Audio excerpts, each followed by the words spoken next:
Hello everyone. Before we start, make sure to like and subscribe to the channel, and leave a comment with where you're from and what time you're watching. That way, YouTube will keep showing you stories just like this one. Now, let's begin.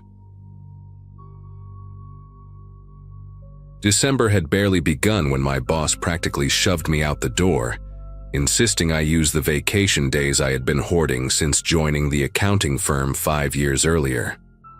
My sister always joked that by the time our old high school classmates were having their second kids, I would still be married to spreadsheets and audit reports. She was not wrong. So when a coworker mentioned his uncle rented out a cabin near Lake Champlain in Vermont, I figured why not.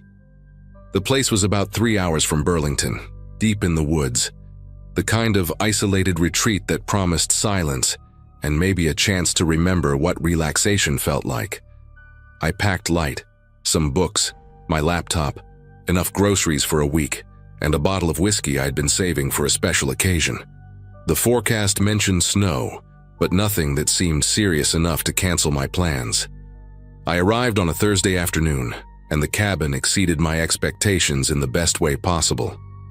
It sat at the end of a winding gravel road, surrounded by towering pines that blocked most of the gray winter sky. The structure itself was old but solid, built from dark timber that had weathered decades of harsh Vermont winters. Inside, I found a main room with a stone fireplace, a small kitchen with appliances that looked like they belonged in a different decade, one bedroom with a surprisingly comfortable queen bed, and a bathroom with plumbing that groaned but functioned.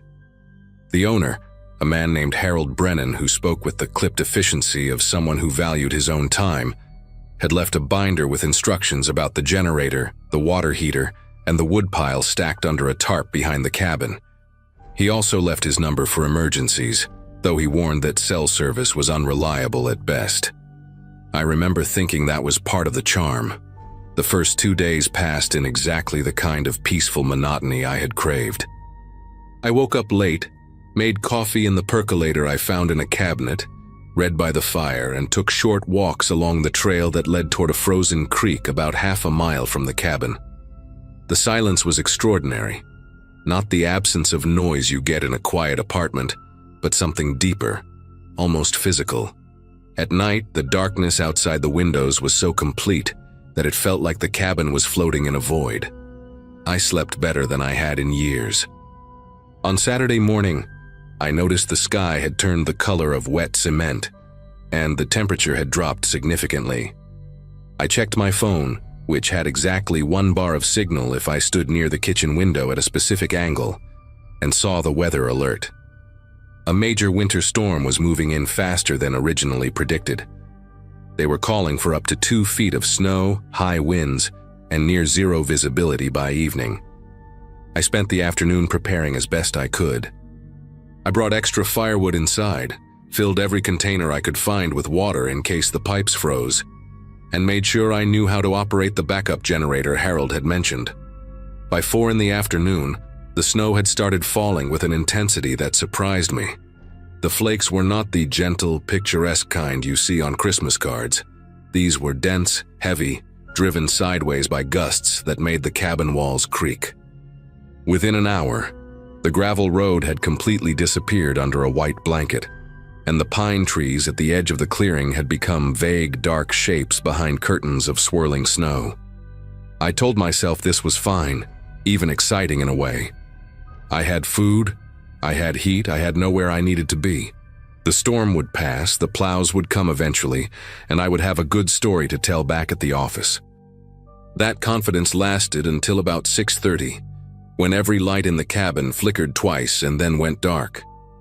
The sudden blackness was disorienting in a way I had not anticipated. I sat there on the couch for a long moment, waiting for the lights to come back on, listening to the wind howl against the windows like something trying to get in. When it became clear the power was not returning on its own, I fumbled for my phone and used its flashlight to find the candles Harold had mentioned in his binder. There were about a dozen of them in a kitchen drawer, along with a box of matches that smelled faintly of sulfur. I lit 3 and placed them around the main room, creating small islands of flickering orange light that barely pushed back the darkness. The fireplace was still going strong, thank God, so at least I had warmth and some visibility in that part of the cabin. I tried my phone again, hoping to call Harold or maybe reach emergency services, but the signal had vanished completely. The storm must have knocked out the nearest cell tower, or maybe the conditions were just too severe for any signal to penetrate. Either way, I was officially cut off from the outside world. The generator was my next thought, but Harold's instructions had been clear that it was only for true emergencies and required manual startup from outside. The unit sat in a small shed about 30 feet from the back door, near the woodpile. I put on my heaviest coat, pulled a wool hat down over my ears, and grabbed the flashlight I had seen in the closet by the front entrance. When I opened the back door, the cold hit me like a physical blow. That deep, wet, penetrating cold that Vermont winters specialize in. The snow was coming down so thick I could barely see the woodpile, and the wind immediately tried to rip the door from my grip. I stepped outside, sinking almost to my knees in the fresh accumulation, and made my way toward the generator shed. That was when I first noticed the footprints. They emerged from the tree line to my left, a trail of depressions in the snow that curved around the side of the cabin rather than approaching the front door or the road. They were partially filled in, maybe an hour or two old based on how much fresh snow had accumulated inside them, but still distinctly visible in the beam of my flashlight. I stood there for a moment, snow pelting my face, trying to make sense of what I was seeing. My first thought was that maybe Harold had come by to check on the property before the storm hit, or perhaps a neighbor from one of the other cabins in the area had wandered over for some reason. But that did not explain why the prints went around the cabin instead of toward the front door, and it did not explain why there were no prints leading back out. The rational part of my brain, the part that had spent years analyzing data and finding logical explanations for discrepancies, insisted there had to be a simple answer. Maybe the person had walked around the entire cabin and then left via the road, and those prints were already buried. Maybe it was just a hiker who had gotten turned around in the early snow and used the cabin as a landmark before continuing on their way. I told myself these things as I trudged to the generator shed, got the unit running after 3 attempts, and made my way back inside. The lights came on with a reassuring hum, and I locked the back door behind me, stamping snow off my boots onto the mat. I checked the front door too, confirming it was locked, and even tested the windows in the bedroom and bathroom. Everything was secure. I poured myself a glass of the whiskey I had brought, sat down by the fire, and tried to convince myself I was being ridiculous. The next hour passed slowly. I attempted to read, but found myself rereading the same paragraph over and over, my attention constantly pulled toward the windows and the impenetrable white darkness beyond them. The wind had picked up even more, creating strange whistling sounds as it forced its way through gaps I had not noticed before. Every few minutes the cabin would groan or pop as the old timber adjusted to the temperature, and each time my heart would jump before I recognized the sound for what it was. I kept thinking about those footprints, playing the image over in my mind, trying to remember details I might have missed. Had there been just one set of prints, or could there have been 2? How large were they, average size or bigger? I had not thought to look closely, too focused on reaching the generator and getting back inside. Around 8 o'clock, I decided to make myself some dinner, more for the distraction than actual hunger. I was standing at the stove, heating up a can of soup when I heard it. A soft click, barely audible over the wind and the hiss of the gas burner. It came from somewhere behind me, toward the back of the cabin. The sound a door hinge makes when it moves just slightly, metal shifting against metal. I turned off the burner and stood completely still, holding my breath, straining to hear anything over the storm. For a long moment there was nothing but wind and the crackle of the fire in the other room. I started to exhale, started to tell myself it was just the cabin settling again, when I heard something else. A floorboard creaking, the particular groan of old wood taking weight. It came from the hallway that connected the bedroom and bathroom to the main living area. I had walked that hallway dozens of times over the past few days, and I knew exactly which boards made noise and which ones did not. This was the third board from the bathroom door, the one with the slight warp that always protested when you stepped on it. Someone was in my cabin. The realization hit me with a clarity that felt almost calm, the way your mind sometimes goes quiet when faced with something too immediate for panic. I looked around the kitchen for anything I could use as a weapon. The knife block on the counter held a few dull blades that Harold probably used for vegetables. I grabbed the largest one, a chef's knife with a wooden handle worn smooth from years of use, and positioned myself so I could see the hallway entrance while keeping my back against the refrigerator. The seconds stretched into something elastic and unbearable. I watched the dark mouth of that hallway, waiting for a shape to emerge, waiting for some confirmation that I was not losing my mind. The generator hummed steadily outside. The lights stayed on and the fire continued its oblivious crackling in the living room. Then I heard another creak, this one from a different board, closer to the hallway entrance. Whoever was back there was moving slowly, carefully, like someone who knew exactly where they were going and was in no hurry to get there. I thought about calling out, demanding to know who was there, but something stopped me. If this person had snuck into the cabin during a blizzard, had waited silently while I checked the locks and poured my whiskey and tried to read, they were not here for a friendly introduction. They had been counting on the storm, on my isolation, on the fact that no one could reach me and I could not reach anyone else. My phone sat uselessly on the coffee table in the living room, no signal, no help. The nearest neighbor was probably 5 miles away, and the road was impassable. Even if I could get outside, I would freeze to death before I made it anywhere. I was trapped in this cabin with someone who had chosen this exact situation to make their move. I made a decision in that moment, the kind of decision you make when every option is terrible, and hesitation feels like the worst choice of all. Instead of waiting for whoever it was to come to me, I moved first. I crossed the kitchen in 3 quick steps, flattened myself against the wall beside the hallway entrance and listened. The breathing I heard was not my own. It was slower, more controlled, coming from just around the corner, maybe 6 feet away. I could smell something faint beneath the wood smoke and the cold air that had crept inside. Cigarettes, stale and ingrained in fabric, mixed with something earthier, like damp soil. I gripped the knife tighter and tried to think. The light switch for the hallway was on the other side of the entrance, impossible to reach without exposing myself. But I remembered the cabin's layout, remembered that the bathroom had a small window above the toilet, barely big enough for a person to squeeze through. If this person had come in through that window, they had left it open or unlocked. If I could get past them, get to the front door, maybe I could make it to my car. The keys were in my coat pocket, and my coat was hanging by the front entrance. It was insane. It was probably suicide in this weather, but staying here felt worse. I do not know where the courage came from, or maybe it was not courage at all, but something more like desperate animal instinct. I grabbed a ceramic mug from the counter and hurled it down the hallway as hard as I could. It shattered against the far wall with a sharp crack, and in that same instant I heard movement. Fast movement. Someone reacting to the sound. I did not wait to see what happened. I ran for the front door, my socks sliding on the wooden floor, and grabbed my coat from the hook without stopping to put it on. My fingers found the deadbolt, twisted it open, and I threw myself out into the screaming white void of the storm.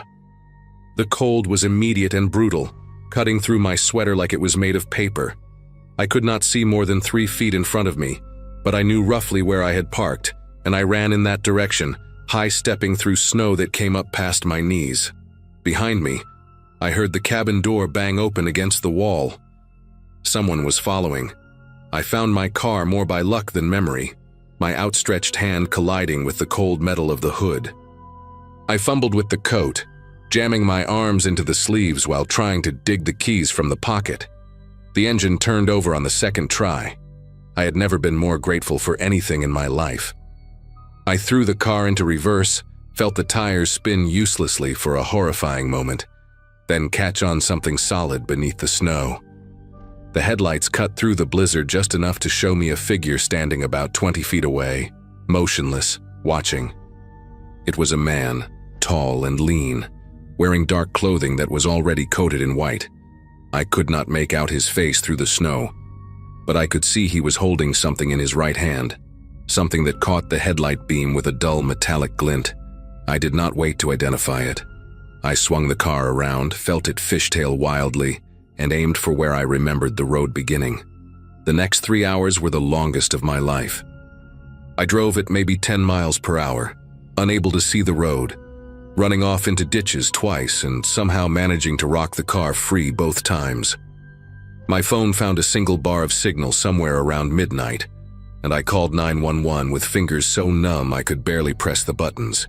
The police found the cabin the next morning after the storm had passed. The bathroom window was open, the latch forced from outside.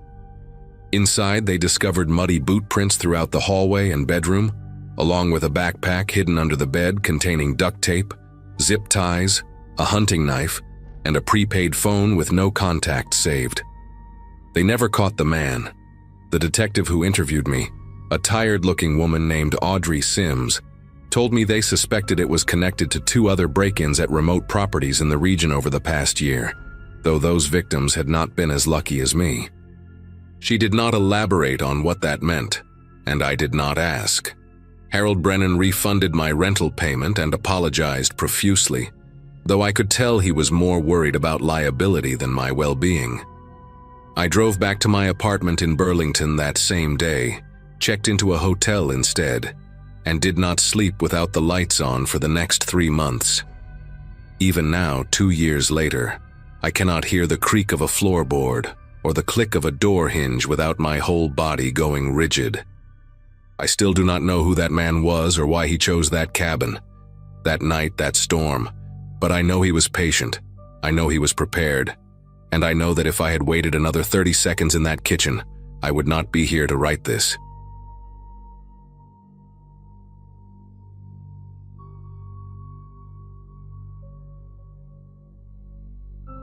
Lydia Marsh knocked on my door sometime in early November with a flyer and a pitch about the county shelter's toy drive.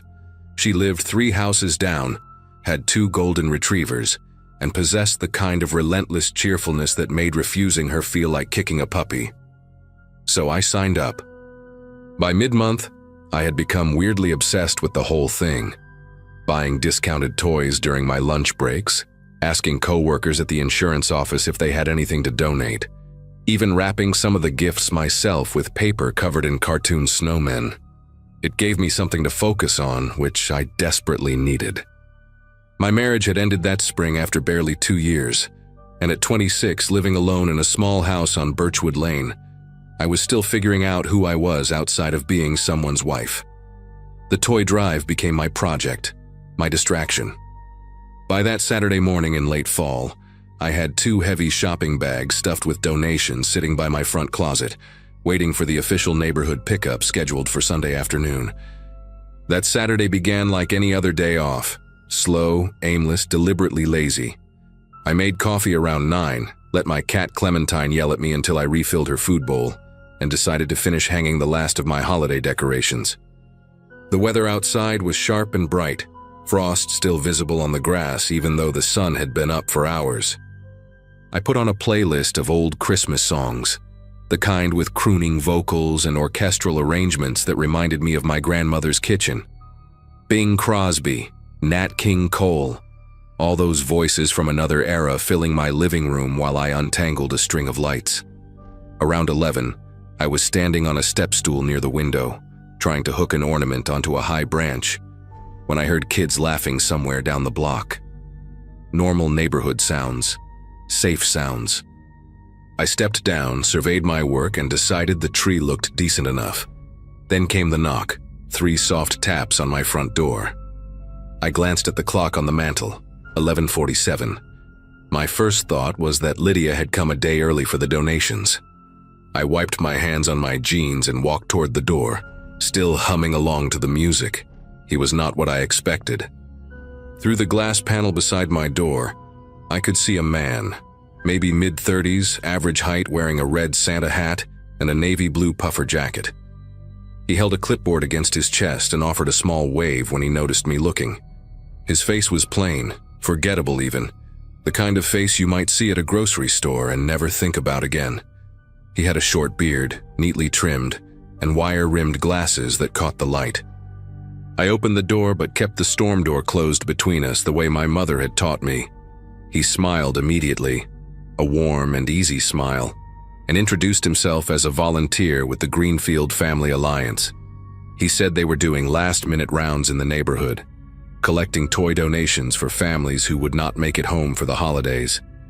Parents stuck working, relatives in hospitals, that sort of thing. His voice was calm and earnest, almost rehearsed, but not quite.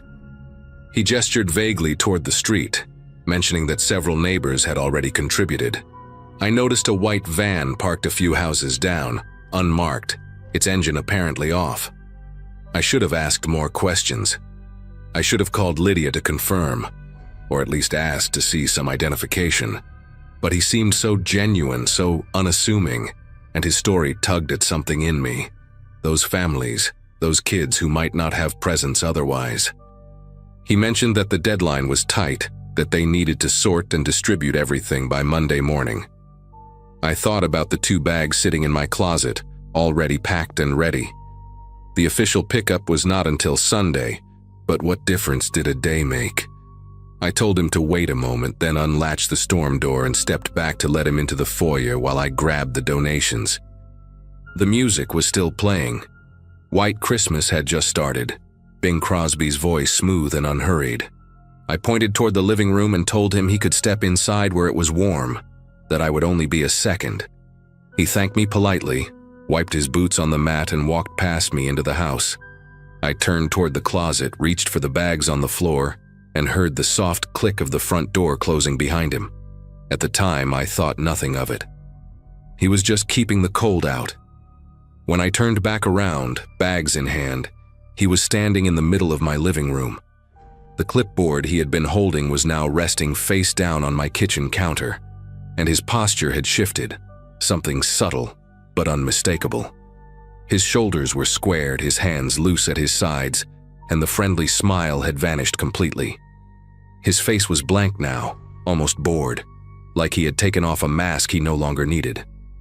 The Santa hat suddenly looked grotesque, a joke that was not funny anymore. I asked if everything was okay, my voice coming out higher than I intended. He did not answer immediately. Instead, he tilted his head slightly, studying me the way someone might examine an insect pinned to a board. Clementine had disappeared, probably hiding under the bed, the way she always did when strangers came over. The music kept playing, some cheerful melody about sleigh bells, and the absurdity of it made everything feel dreamlike and wrong. I took a step backward, still holding the bags, and asked again what was going on. He finally spoke, and his voice was different now, flatter, emptier, stripped of the warmth from before. He said I had a nice place. He said he had been watching the neighborhood for a few weeks, learning the routines, figuring out who lived alone. My chest tightened, and I felt my breathing go shallow. He took a slow step toward me, and I instinctively moved back until my hip bumped against the edge of the couch. I asked him what he wanted, trying to keep my voice steady, trying to sound calm even though every nerve in my body was screaming. He said he had not decided yet. That was the part that terrified me most. Not anger, not threats, just that casual indifference, like I was a problem he was still working out in his head. I glanced toward the front door and saw what I had missed before. The deadbolt was turned. He had locked it. The bag slipped from my grip and hit the floor with a soft thud, toys scattering across the carpet. Outside, I could still hear those kids laughing somewhere down the block, completely unaware of what was happening inside my house. My phone was on the kitchen counter, maybe 10 feet away, sitting right next to that clipboard.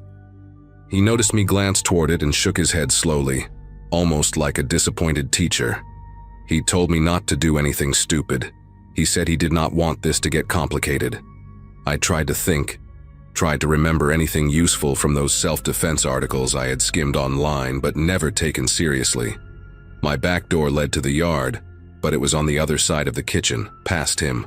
The windows were old and painted shut. I had been meaning to fix that for months.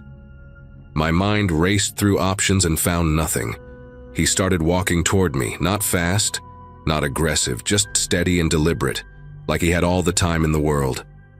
I backed up until I hit the wall near the hallway, my shoulder knocking a framed photo that clattered but did not fall. He stopped about 3 feet away and just stood there, looking at me with those flat, empty eyes behind his wire-rimmed glasses. Up close, I noticed a small scar near his left eyebrow, a thin white line cutting through the skin. He smelled like cigarettes and something else, something chemical, like industrial cleaner. Then he reached into his jacket pocket, and I thought that was it. I thought he was going to pull out a knife or a gun or something worse. Instead, he pulled out a roll of duct tape. Gray, industrial, the heavy-duty kind. He started peeling back the edge with his thumbnail, the sound of the adhesive separating making my skin prickle. He told me to turn around and put my hands behind my back. His voice was calm, instructional, like he was explaining how to assemble furniture. I did not move. I could not move. My legs felt like they belonged to someone else, rooted to the floor and trembling. He sighed, a small exhale of irritation, and repeated himself. Slower this time, enunciating each word like I was a child who did not understand. I thought about screaming, but the music was still playing, and the nearest neighbor was Lydia, 3 houses down, probably inside with her dogs. I thought about fighting, but he was bigger than me and I had never thrown a punch in my life. So I did something desperate and stupid. I ran. Not toward the door, not toward the kitchen, but down the hallway toward my bedroom where I knew there was a lock on the door and a phone charger plugged into the wall, which meant maybe, just maybe, my old backup phone was still in the nightstand drawer. I heard him curse behind me, his boots heavy on the hardwood as he followed. I made it to the bedroom and slammed the door, twisting the lock just as his weight crashed against the other side. The whole frame shook and I stumbled backward, my heart pounding so hard I could feel it in my throat. He hit the door again, and I heard the wood creak, the cheap lock straining against the force. I lunged for the nightstand and yanked the drawer open so hard it came off the rails and clattered to the floor. There it was, my old phone, the one I had replaced 6 months ago, still connected to the charger. I grabbed it with trembling fingers and pressed the power button. Nothing happened. The screen stayed black. I pressed it again, holding it down, begging silently for it to turn on. Behind me, another slam against the door, and this time I heard something crack. He was not yelling, not threatening, just methodically throwing his shoulder into the wood like it was a minor inconvenience.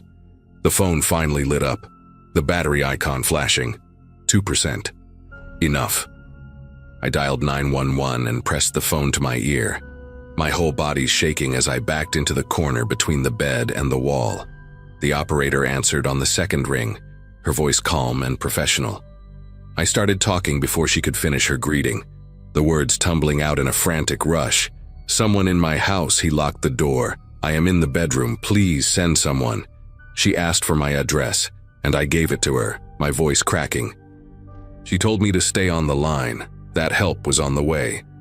Another crash against the door, and this time I saw the frame splinter near the lock, a jagged crack running through the painted wood. I told the operator he was breaking down the door. She said officers were 4 minutes out. 4 minutes, it might as well have been 4 hours. I looked around the room for anything I could use as a weapon, a lamp, a book, something. My eyes landed on the baseball bat my ex-husband had left behind, shoved in the back of the closet during the divorce. I had kept it for exactly this kind of nightmare scenario, though I never actually believed it would happen. I grabbed it with my free hand and positioned myself facing the door, the phone still pressed to my ear, the operator still talking in that steady, measured tone. The door shuttered again, and the lock finally gave way, the whole thing swinging inward with a sharp crack. He stood in the doorway, breathing a little heavier now, the Santa hat slightly askew on his head. He looked at me, then at the bat, and for a moment neither of us moved. He took one step into the room and I swung. Not gracefully, not like in the movies, just a wild, desperate arc aimed at whatever part of him I could reach. The bat connected with his forearm as he raised it to block, and I heard a dull crack that might have been bone or might have been wood. He let out a sharp grunt and stumbled sideways, clutching his arm. I did not wait. I swung again, this time catching him on the shoulder, and he dropped to one knee. The operator was still talking in my ear, asking what was happening, and I remember screaming that he was in the room, that I hit him, that I needed help now. He looked up at me from the floor, and for the first time I saw something other than blankness in his eyes. Surprise, maybe, or pain, or just the realization that this was not going the way he had planned. I raised the bat again, ready to keep swinging until he stopped moving. But then I heard it. Sirens. Faint at first, then louder, getting closer. He heard them too. Something shifted in his expression, a quick calculation behind those wire-rimmed glasses. He pushed himself up, still cradling his arm, and back toward the doorway. He told me this was not over, his voice tight with pain, and then he was gone. Down the hallway, through the living room, out the back door I had forgotten was unlocked. The police found the white van abandoned 2 blocks away, engine still warm, the keys on the floor beneath the driver's seat. Inside, they found duct tape, zip ties, a hunting knife, and a duffel bag with a change of clothes. No identification, no registration that led anywhere real. The detective who took my statement said they had seen setups like this before.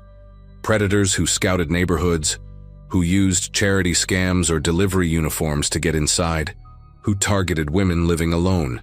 She said I was lucky. She said most people do not get away. They caught him 3 weeks later in another state, pulled over for a broken taillight of all things. His real name was something ordinary that I have since blocked out, and he had warrants in 2 other counties for similar incidents, though the detective implied those women had not been as fortunate as me. I testified at his trial the following spring, sat in that courtroom and looked at his face while lawyers argued about evidence and intent. He never looked back at me, not once. He just stared straight ahead with that same blank expression, like I was nothing. Like the whole thing had been a minor inconvenience in his day. He got 25 years. I got nightmares that lasted longer than my marriage ever did, and a security system I checked 3 times before bed every single night.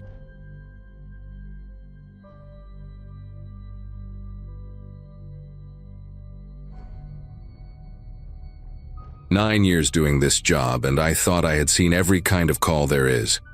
My partner Lonnie and I had been running non-stop since 6 in the evening that night, and by the time midnight rolled around, we had already handled 2 car accidents on icy roads, 1 cardiac arrest at a family dinner, and a diabetic emergency at a grocery store parking lot.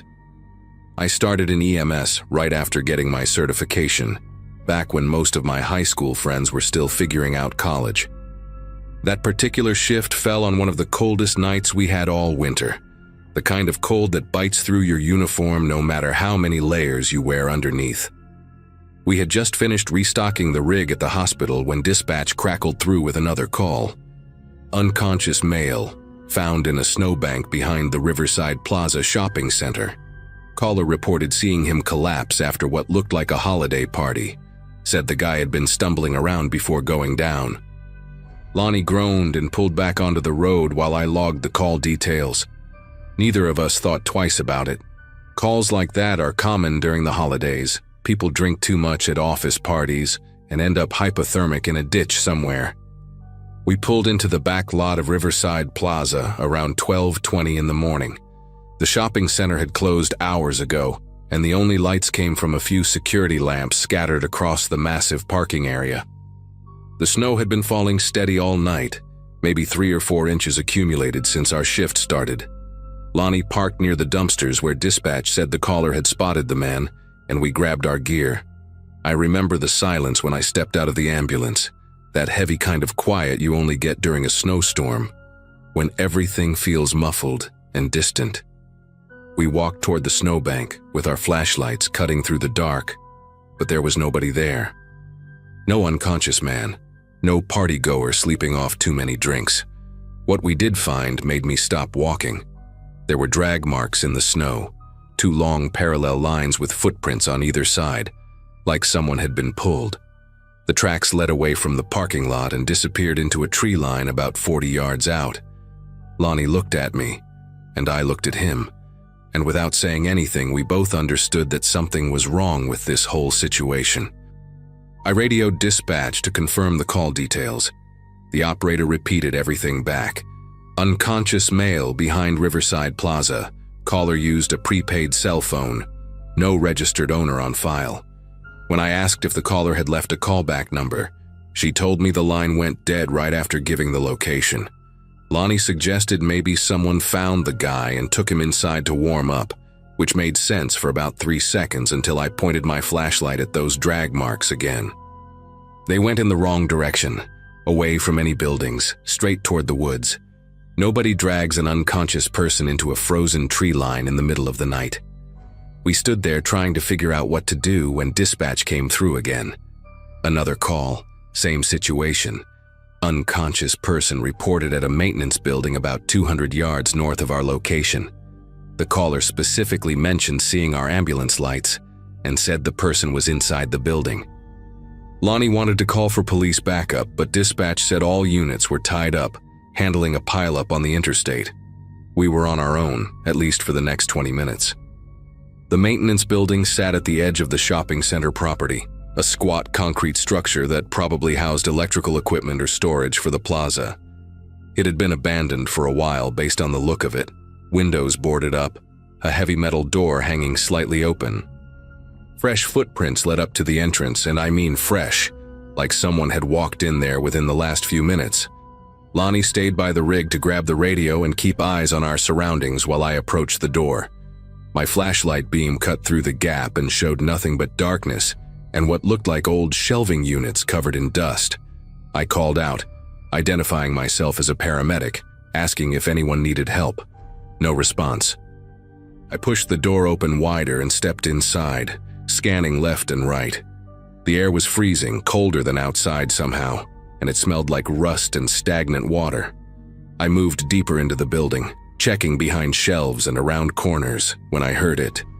The distinct crunch of footsteps in snow, not inside with me, but outside. And then the heavy groan of that metal door swinging shut behind me. I spun around and rushed back toward the entrance, nearly tripping over a pile of old pipes on the floor. When I reached the door, it was closed but not locked. I pushed it open and stumbled back outside into the snow, my heart pounding so hard I could feel it in my throat. The first thing I did was look for Lonnie and the ambulance. The rig was still there, lights still flashing red and white against the falling snow, but Lonnie was nowhere in sight. I called his name, loud, and got nothing back but the muffled silence of the storm. That was when I noticed the footprints around our ambulance. Not one set, not two, but what looked like at least 3 or 4 different people had walked circles around our vehicle while I was inside that building. The prints came from the tree line, looped around the rig multiple times, and then disappeared back toward the woods. Some of them stopped right at the driver's side door. I ran toward the ambulance, slipping twice on the ice beneath the fresh powder, screaming for Lonnie the whole way. He was inside the rig, crouched down between the stretcher and the supply cabinets, holding his radio in one hand and a pair of trauma shears in the other. When I yanked open the back doors, he nearly stabbed me with them before realizing it was me. His face was pale, not from the cold, but from fear, a look I had never seen on him in all the years we worked together. He told me what happened in short, panicked bursts. Right after I went into that building, he saw figures emerge from the tree line. 3 of them, maybe 4. He could not tell for sure because they stayed just outside the reach of our emergency lights. They walked toward the ambulance slowly, not rushing, not speaking, just approaching in total silence. Lonnie locked himself inside and tried to radio for help, but all he got was static. The figures circled the rig for what felt like forever, occasionally stopping to look through the windows. One of them tried the door handle on the driver's side. Then, just as suddenly as they appeared, they turned and walked back into the woods. By the time I came out of that building, they were gone. We did not waste another second at that location. I jumped into the driver's seat while Lonnie stayed in the back, still gripping those trauma shears like his life depended on it. My fingers were numb and clumsy as I threw the rig into drive and pulled out of that parking lot faster than I should have on icy roads. Neither of us spoke for the first few minutes. I kept checking the mirrors, expecting to see headlights following us, or figures running behind the ambulance, but there was nothing except darkness and snow. When we finally got back onto the main road, I radioed dispatch and told them we were returning to base, that the calls were false, and we needed to speak with a supervisor immediately. The operator sounded confused, asked me to repeat myself, and then put me on hold. Lonnie climbed into the front passenger seat and just sat there staring straight ahead, his breath visible in quick little clouds. He asked me if I thought they were going to kill us. I told him I did not know, but the way they had set everything up, the fake calls, the separation, the circling, it felt like a hunt, like we were being tested or sized up for something worse. Back at the station, we filed an incident report and waited for the police to send someone over to take our statements. It took almost 2 hours before a detective showed up, a tired-looking woman who introduced herself as Ramsey from the County Criminal Investigations Unit. She did not seem surprised by anything we told her, which bothered me more than the whole experience at Riverside Plaza. When I finished describing the drag marks, the maintenance building, and the figures around our ambulance, she nodded slowly and pulled out a folder from her bag. Inside were printed reports, at least a dozen of them, all from the past 3 weeks. She spread them across the table and told us what we had walked into. There had been multiple ambush attempts on first responders across the region that month, all following the same pattern. Fake emergency calls placed from untraceable prepaid phones, remote locations, attempts to separate partners or lure individuals away from their vehicles. 2 EMTs in a neighboring county had been assaulted and robbed of their medical supplies and equipment. A firefighter responding to a false structure fire had his truck stolen while he searched an empty building. Ramsey told us we were lucky. The group, or groups because they were not sure if it was one organized crew or copycats, had been escalating. The earliest incidents were just thefts, grab what you can and run. But the more recent ones involved physical confrontations, zip ties found at one scene, a roll of duct tape at another. She asked us to describe the figures Lonnie saw in as much detail as possible, but there was not much to tell. Dark clothing, average height, no distinguishing features visible in the snow and darkness. Could have been anyone. That was the part that stuck with me the most, sitting in that fluorescent-lit station at 3 in the morning, realizing that the people who had surrounded our ambulance looked like anybody else. They were not monsters or criminals you could spot from a distance. They were just people who had decided that paramedics responding to fake emergencies made easy targets. Ramsey collected our statements, gave us her card, and told us to call if we remembered anything else. Before she left, she mentioned that they had recovered one of the prepaid phones used to make a false call the week before. No fingerprints. Bought with cash at a convenience store 60 miles away. Completely untraceable. I finished my shift that night because we were short-staffed and there was no one to replace me. Lonnie went home early, said he needed to be with his wife and kids, and I did not blame him for that. The rest of the night passed without incident, just routine calls, a slip and fall at a nursing home, chest pain that turned out to be anxiety, the usual stuff that keeps you busy until sunrise. But I could not shake what had happened. Every time we pulled up to a scene, I found myself scanning the tree lines, checking for footprints that should not be there, looking for figures standing just outside the light. When my relief finally arrived at 7 in the morning, I sat in my car in the parking lot for almost 20 minutes before I felt calm enough to drive home. I kept thinking about those drag marks in the snow behind Riverside Plaza. There was no victim, no unconscious man from a holiday party.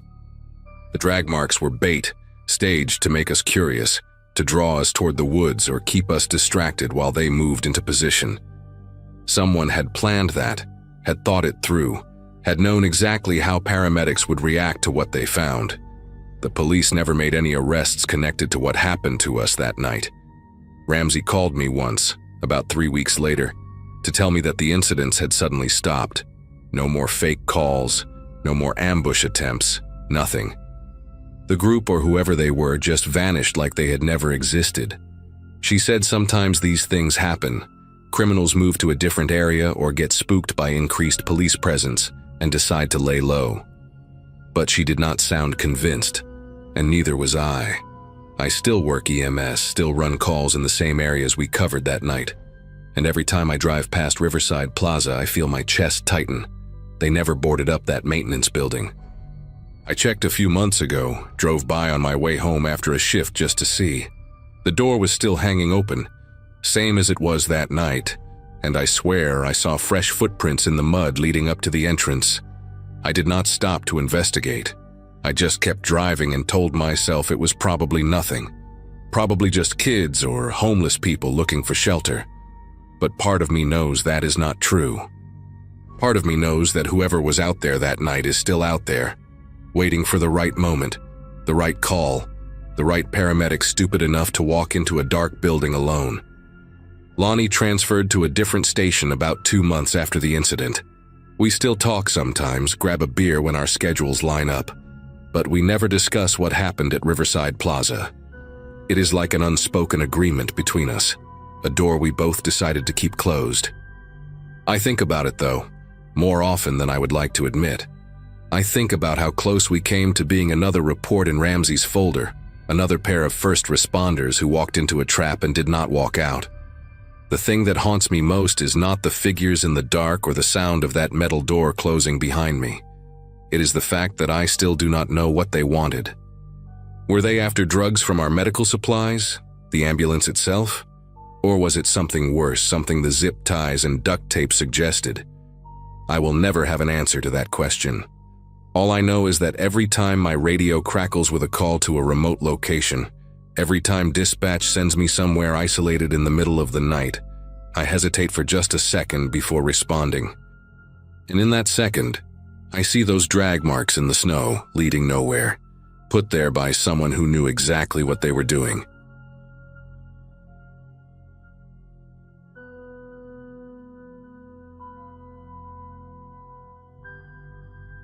December 23rd found me sprinting through Westbrook Mall like a woman possessed, grabbing last-minute gifts for people I should have shopped for weeks ago. My sister had just reminded me that morning, via a passive-aggressive text, that her twins expected presents from their favorite aunt, and my co-workers at the veterinary clinic had organized a secret Santa I completely forgot about. By 9:45, most stores were pulling down their gates, and the cheerful holiday music piping through the speakers felt almost mocking as I clutched my overflowing bags and headed for the exit. The crowds had thinned to almost nothing, just a few stragglers like me and the tired employees counting down their final minutes. I remember thinking how nice it was to finally have some breathing room after fighting through packed aisles all evening. That thought would feel like a cruel joke about 20 minutes later. The parking garage had been full when I arrived around 6, so I ended up in the overflow lot on the far east side of the property, the kind of poorly lit expanse that malls pretend does not exist in their promotional materials. My Subaru Forester sat near the back corner, underneath a light pole that had apparently burned out sometime during my shopping spree. December air bit through my jacket as I pushed through the side exit, and I could see my breath forming small clouds with each exhale. The lot was maybe a quarter full now, scattered vehicles left behind by mall employees and other late shoppers. I shifted the bags in my arms, plastic handles cutting into my fingers, and started the long walk toward my car. About halfway across the first row, I noticed a man leaning against a dark sedan 2 rows over, phone pressed to his ear. He seemed absorbed in conversation, but something about the angle of his head caught my attention. His face was tilted toward the phone, but his eyes were following me. I told myself I was being paranoid. Holiday stress, too much caffeine, an overactive imagination fed by too many true crime podcasts. I kept walking. The man was white, maybe mid-40s, wearing a dark puffy jacket and jeans. Average build. Nothing remarkable about him except for the way he stood, loose and patient, like someone who had nowhere else to be. I glanced back once, casually, pretending to check something on my phone. He was still there, still holding his phone to his ear, but now his body had shifted to face my direction entirely.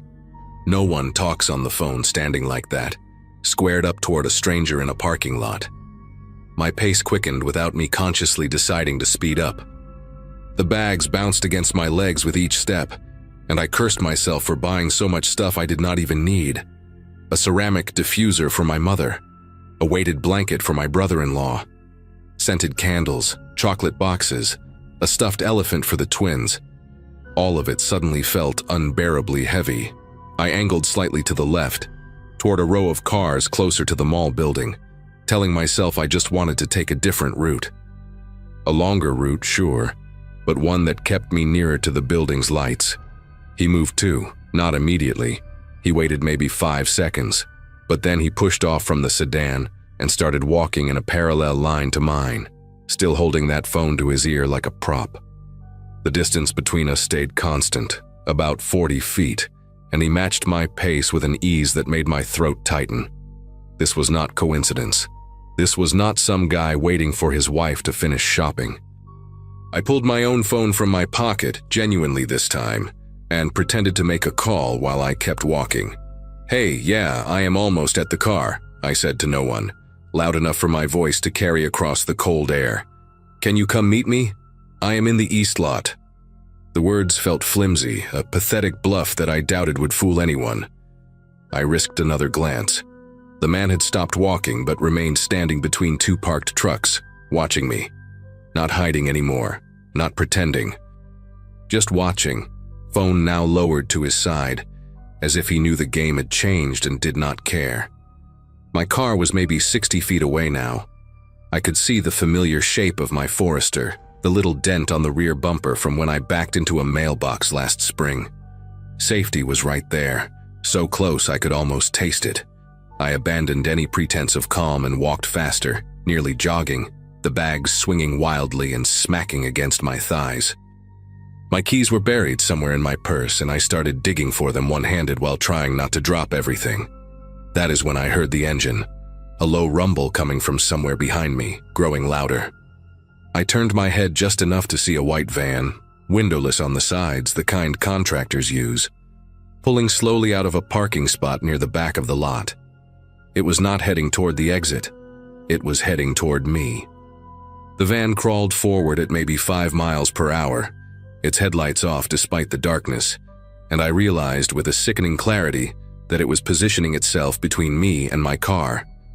I changed direction immediately, cutting hard to my right, aiming for the mall entrance I had come out of just minutes ago.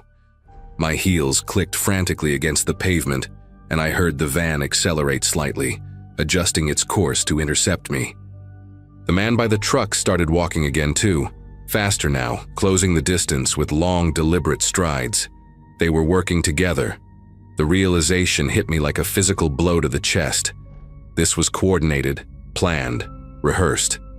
They had probably watched me park hours ago, noted which car was mine, waited for the lot to empty out. I dropped 2 of the shopping bags without thinking, barely registering the sound of something glass shattering inside one of them, probably the ceramic diffuser. My legs burned as I pushed myself to move faster, but the mall entrance seemed impossibly far away. A distant rectangle of light that kept receding no matter how hard I ran. The van's engine growled behind me, closer now, and I could hear the crunch of its tires on loose gravel. Then I saw the mall door, the one I had exited through, and a security guard was standing there, locking it from the inside. He was an older black man with gray hair, wearing one of those standard Navy uniforms with a patch on the shoulder. I screamed. Not words, just a raw, desperate sound that tore out of my throat before I could even think. The guard looked up, startled, and I waved my arms wildly while still running toward him. "Help me, please." My voice cracked on the second word. He squinted into the darkness of the lot, and I saw the exact moment his expression shifted from confusion to alarm. He fumbled with the door, pushing it back open. And I have never been so grateful to see a stranger in my entire life. Behind me, I heard the van's brakes squeal, a sharp, ugly sound, and when I dared to look back, I saw it reversing, backing away toward the far end of the lot. The man on foot had vanished completely, melted into the shadows between the parked cars like he had never existed at all. I practically threw myself through the door, stumbling into the guard's arms, gasping and shaking so badly I could barely stand. He caught me, steadied me, asked me what happened in a voice that was calm but urgent. I tried to explain.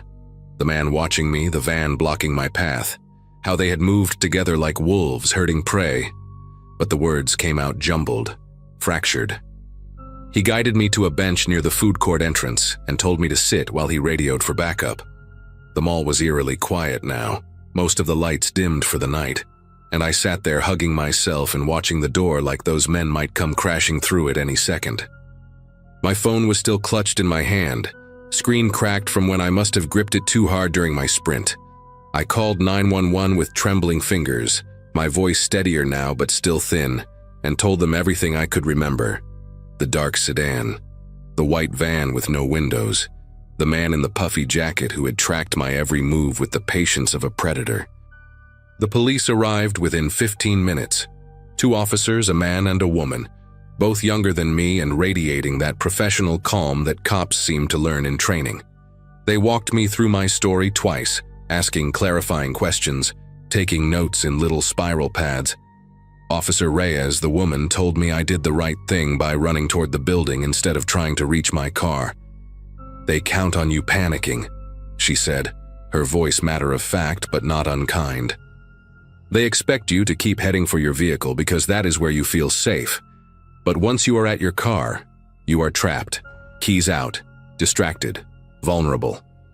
She explained that this kind of coordinated approach was a known tactic, used by trafficking rings and robbery crews alike. The spotter identifies the target, tracks their movements, relays information to the driver. The van moves into position to block the escape route, and by the time the victim realizes what is happening, they are boxed in. I listened to her words, but they seemed to float past me, landing somewhere distant, like she was describing something that happened to someone else entirely. They drove me out to the lot to retrieve my car, one cruiser in front and one behind, headlights flooding the pavement with light. The shopping bags I had dropped were still there, scattered on the asphalt, their contents spilled out. A shattered candle, a crushed gift box, the stuffed elephant face down in a puddle of melted frost. I did not stop to pick them up. Officer Reyes walked me to my Forester and waited while I unlocked it, checking the back seat before I got in. "Old habit," she said with a half smile when she caught my questioning look. The sedan the man had been leaning against was gone. The white van was gone. No tire tracks, no cigarette butts, nothing left behind to prove that any of it had actually happened. If it were not for the security guard and the police officers standing around me, I might have convinced myself I imagined the whole thing. Part of me wanted to believe that. Part of me still does. I drove home that night with every light in my rearview mirror looking like a threat, checking my mirrors obsessively, taking random turns to make sure no one was following me. When I finally pulled into my apartment complex, I sat in my car for 10 minutes just watching the lot, scanning for white vans or dark sedans or men standing too still. My sister called while I was sitting there. She wanted to know if I had bought the gifts for the twins, and I burst into tears before I could even say hello. I told her everything, words tumbling out between sobs, and she drove over that same night with her husband and stayed until morning. The police never caught them. They reviewed the mall security footage, but the cameras in that section of the lot had been broken for months. Budget cuts, deferred maintenance, the usual excuses. The footage from other angles showed the van entering and leaving, but the plates were obscured with mud, probably intentionally. A detective called me a week later to say the case was still open, but there were no leads. Open, but cold. Open, but forgotten. It has been almost 2 years now, and I still cannot shop alone after dark. I order everything online, even groceries, and if I absolutely have to go somewhere at night, I make my husband come with me, or I do not go at all. We got married last October. Ben proposed in July, on a hiking trail in broad daylight surrounded by other people, which is the only way I can be in public spaces anymore without my heart racing. I took a self-defense class. I bought pepper spray and one of those personal alarms that shrieks when you pull the pin. I park under lights now, always, even if it means walking farther in the daytime. I know people think I am being dramatic, that I got lucky and should just move on, but they do not understand what it feels like to be hunted. To realize, in a single horrible moment, that you are prey and there are predators circling and no one is coming to save you. That security guard, his name was Lawrence, I found out later. He saved my life that night. I never got to thank him properly. By the time I went back to the mall to find him, he had transferred to a different location. I think about him sometimes, wonder if he knows what he did for me.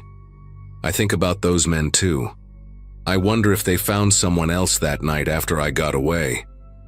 I wonder if she was as lucky as I was. I wonder if they are still out there, waiting in some other parking lot, watching some other woman walk alone toward her car.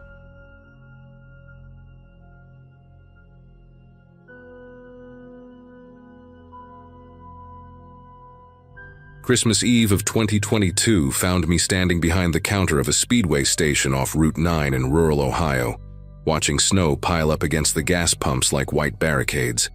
My graduating class from high school back in 2012 was probably gathered around fireplaces and dinner tables by now, 10 years into careers and marriages and kids, while I counted cigarette packs and restocked energy drinks for minimum wage, plus $1 for the holiday shift. Nobody wanted to work Christmas Eve, especially not the graveyard hours. But I needed the money. Rent was due on the 1st, my car needed a new alternator, and my landlord had made it clear that late payments meant eviction. So there I was, alone in that fluorescent box of a building, surrounded by beef jerky displays and lottery ticket machines, listening to a staticky radio play holiday songs that sounded more like funeral dirges through the cheap speakers. The store sat about 2 miles from the nearest town, a lonely outpost for truckers and travelers. And on a night like this, I expected maybe 3 customers total before my shift ended at 6 in the morning. The snow had started around 8 that evening, light flurries at first, then thick curtains of white that reduced visibility to almost nothing. By 11, the parking lot lights were barely visible from inside, their glow swallowed by the storm.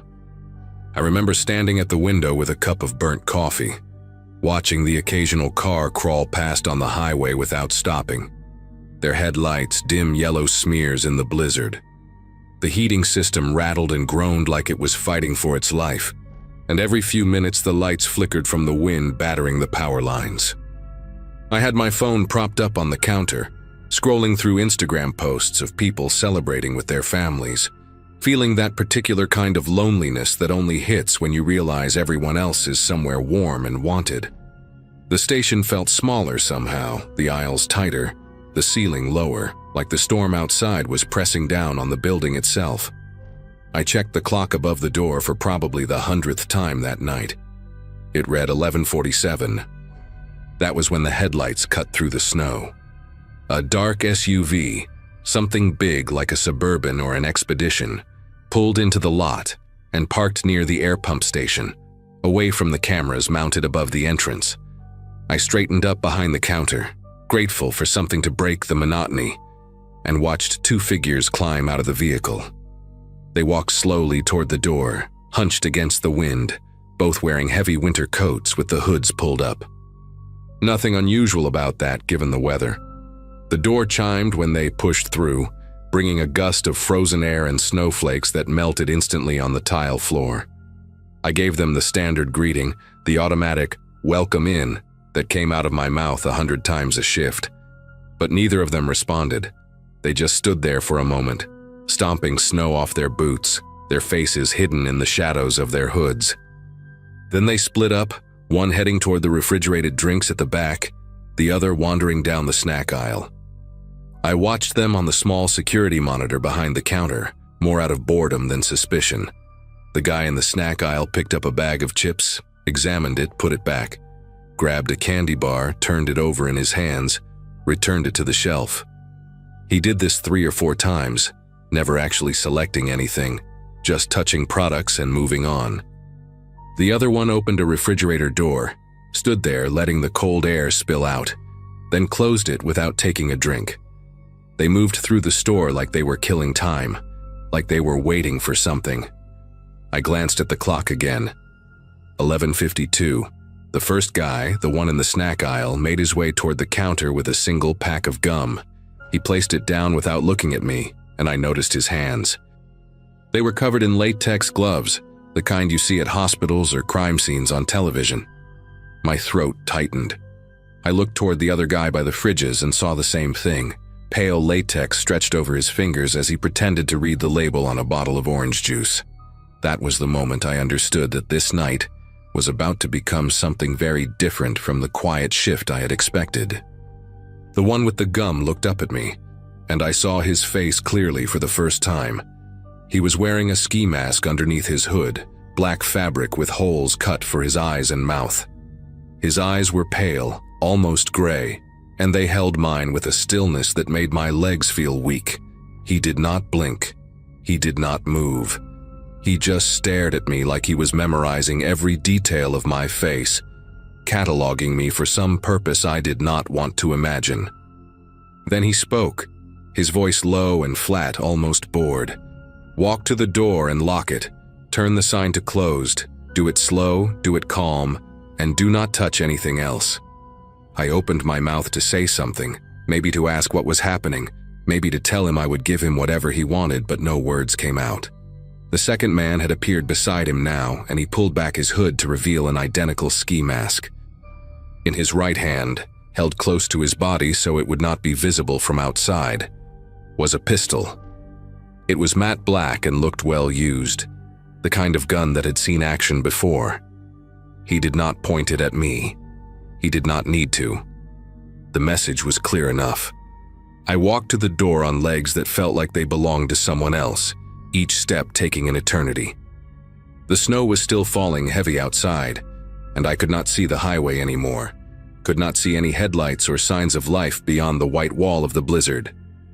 I turned the deadbolt, the click echoing loud in the silence, and flipped the plastic sign from open 24 hours to closed. When I turned back around, both of them had moved behind the counter, positioning themselves where the security cameras could not capture their faces. The one with the gun gestured toward the register with his chin. "Open it," he said. I punched in my code and the drawer slid open with a mechanical chime, revealing maybe $200 in small bills. Neither of them even glanced at it. The unarmed one, the one with the gray eyes, leaned close to me.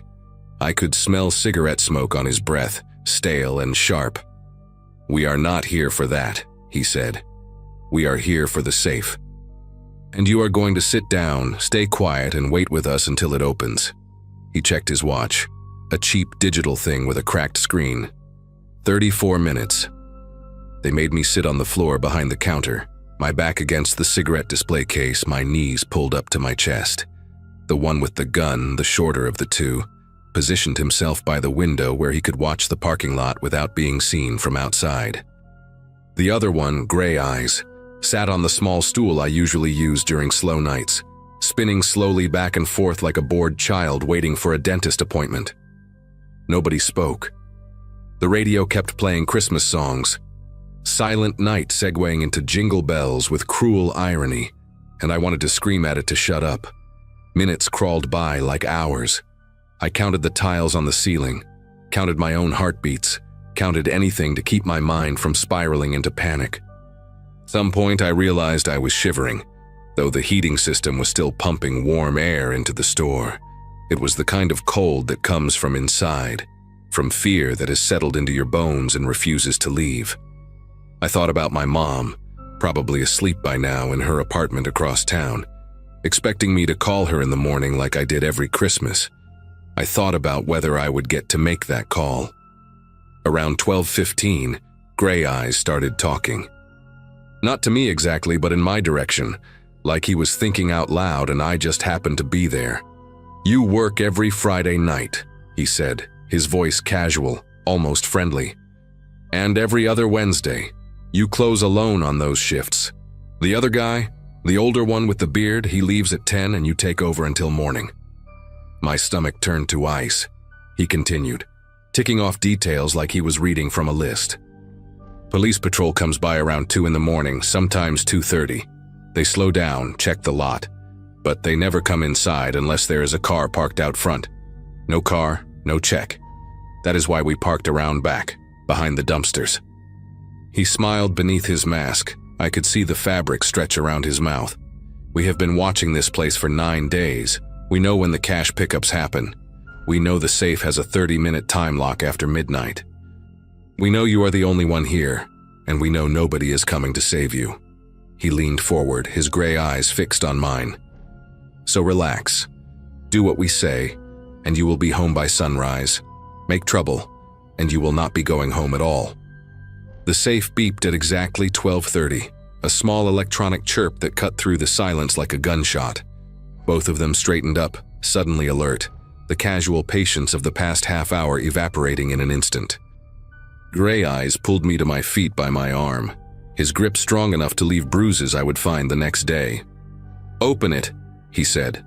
"Now." I walked to the back office on unsteady legs, the two of them flanking me like prison guards escorting an inmate to his cell. The safe was a squat gray box bolted to the floor beneath the manager's desk, and my fingers fumbled with the combination, slipping on the dial, getting it wrong the first time. The one with the gun pressed the barrel against the back of my skull, cold metal kissing my skin, and suddenly my hands steadied. Fear has a way of sharpening your focus when death is whispering in your ear. The lock clicked open on the second try. Inside were stacks of bills, mostly 20s and 10s, bundled with rubber bands. Maybe $4,000, $5 at most. Gray Eyes shoved me aside and started stuffing the money into a black duffel bag he had produced from somewhere under his coat. The whole process took less than 2 minutes. I stood there watching, waiting for them to leave, waiting for this nightmare to end so I could collapse and cry and call the police. But they did not leave. Gray Eyes zipped the duffel closed and slung it over his shoulder, then turned to look at me with those pale, empty eyes. "Here is the problem," he said, his voice still calm, still conversational, like we were discussing the weather. "You have seen us. Not our faces, but our builds, our heights, the way we move. You heard our voices. You could describe us to a sketch artist, give them enough to work with." He exchanged a glance with his partner, some silent communication passing between them. "We cannot have that." The one with the gun grabbed my wrist and yanked me toward the back door, the one that led to the storage area and the dumpsters behind the building. I started to resist, digging my heels into the floor, but he was stronger than me and my shoes just slid on the linoleum. "Please," I heard myself say, my voice cracking like a teenager's. "I will not say anything. I did not see anything. Just take the money and go. Please. I have a family. I have a mother who is waiting for me." Gray Eyes opened the back door, letting in a blast of frozen air and swirling snow. "Everyone has a mother," he said. "Walk."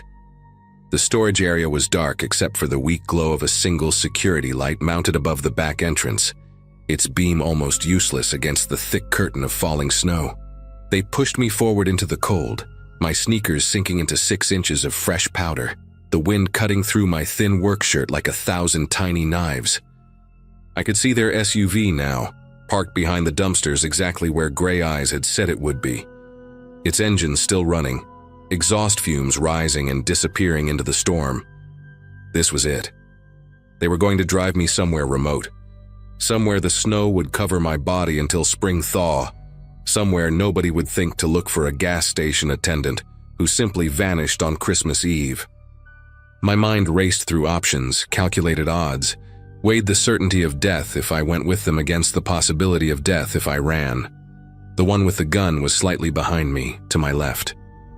Gray Eyes was ahead, walking toward the vehicle to open the back door. For 3 seconds, maybe 4, neither of them had a direct line on me. I did not think. I did not plan. I just moved. I pivoted right and sprinted toward the corner of the building, toward the front parking lot, toward the road, toward anything that was not that black SUV and whatever fate waited inside it. I heard shouting behind me, muffled by the wind and the snow, and then a sound I will never forget as long as I live. A sharp crack followed by an explosion of brick dust from the wall inches from my head. He had fired at me. He had actually fired at me. I kept running, slipping on ice, catching myself with one hand in the snow, pushing back up without stopping. I rounded the corner of the building and saw headlights on the highway. 2 yellow eyes cutting through the blizzard, getting closer.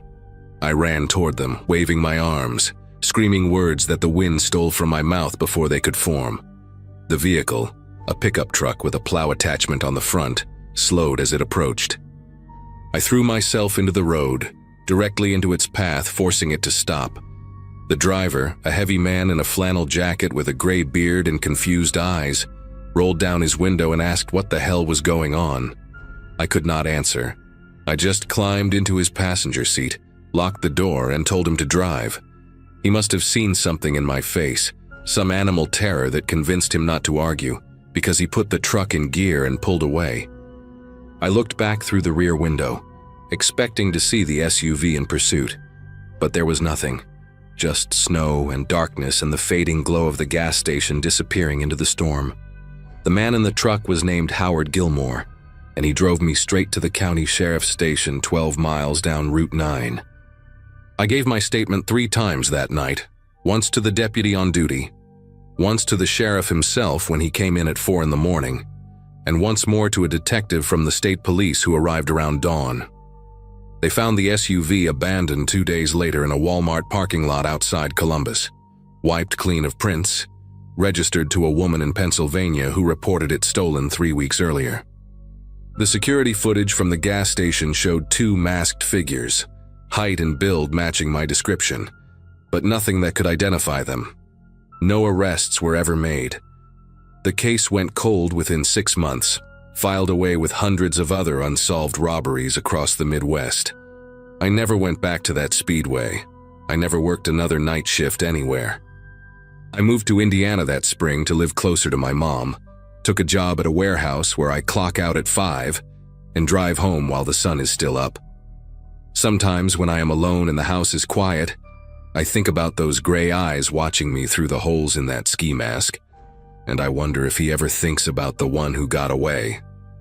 I wonder if he is watching some other gas station right now, counting the days, learning the patterns, waiting for another Christmas Eve and another person who needs the holiday pay badly enough to work alone in the dark. I made it out. I survived. But I left something behind in that snowstorm, some sense of safety I will never get back. Every time I see a black SUV slow down near me, every time a stranger in a winter coat watches me a little too long, I feel it again. That certainty that the world is full of predators, and sometimes the only thing standing between you and them is luck, timing, and a stranger in a pickup truck who decided to stop.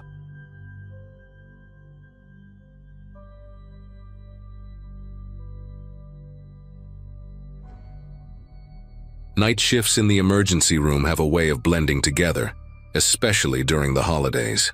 My 10th year as an ER nurse at St. Francis Memorial in Chicago meant I had seen pretty much everything December could throw at us. Drunk drivers, kitchen accidents from people who had no business deep frying turkeys, the usual spike in domestic calls that nobody likes to talk about. That week before Christmas in 2017 started out feeling like any other holiday rush. We were short-staffed because half the nurses had requested time off to be with their families, and those of us pulling doubles were running on coffee and vending machine snacks. I remember complaining to my coworker Patrice about how my feet were killing me, how I just wanted to survive until the 26th so I could sleep for 3 days straight.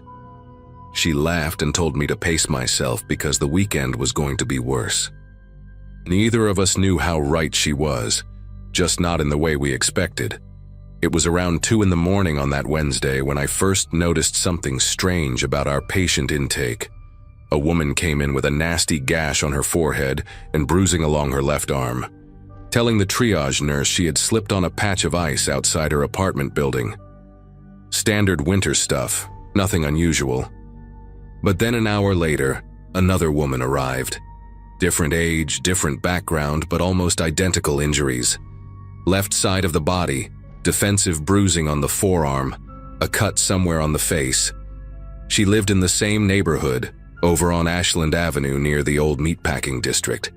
I processed her paperwork and asked the usual questions, and she gave me the same answer with this weird flat tone in her voice. Fell on the ice. Did not see it coming. Just want to go home. I wrote it down and moved on because we had 12 other patients waiting. But something stuck with me. The way she kept glancing toward the exit, like she was expecting someone to walk through those doors any second. By 4 in the morning, we had admitted a third patient from that same area.